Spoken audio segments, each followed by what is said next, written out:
Ladies and gentlemen, can I please have your attention? I've just been handed an urgent and horrifying news story. And I need all of you to stop what you're doing and listen. C'est parti. Bonjour, Mathieu Kossou, ancien membre de l'équipe de France de karaté pendant 15 ans, actuellement préparateur physique du pôle France Karaté 2020 et du club Karaté Sarcelles. Avec la Fédération française de karaté, nous mettons en place des chroniques conseils sur la préparation physique pour vous, les licenciés.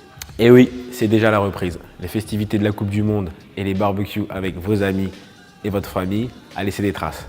Donc on remet le blood chauffe. On sait tous que les dojos ne sont pas encore ouverts, donc c'est le moment de profiter de l'extérieur. Pour les premières semaines, l'idéal sera de partir sur des courses de 30 à 45 minutes, à une allure relativement tranquille.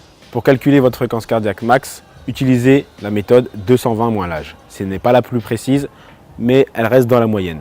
Pour prendre votre fréquence cardiaque au repos, il suffit juste d'un cardio-fréquence mode que vous pouvez trouver dans n'importe quel magasin de sport et la prendre le matin au réveil pendant 1 à 2 minutes. Une fois que vous avez réalisé fréquence cardiaque max moins fréquence cardiaque au repos, vous obtenez votre fréquence cardiaque de réserve. Par exemple, pour moi, ma fréquence cardiaque max est de 193 pulsations minute.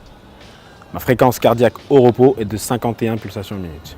Je vais soustraire 193 moins les 51, ce qui donne 142.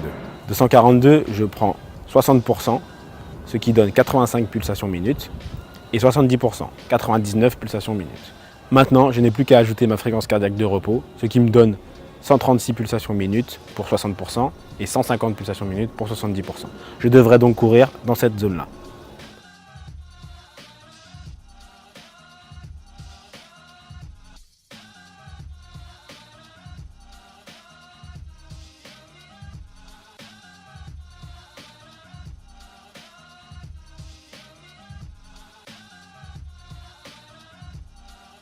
Réalisez 1 à 2 sorties par semaine et sur chaque semaine, augmentez un petit peu le temps de course.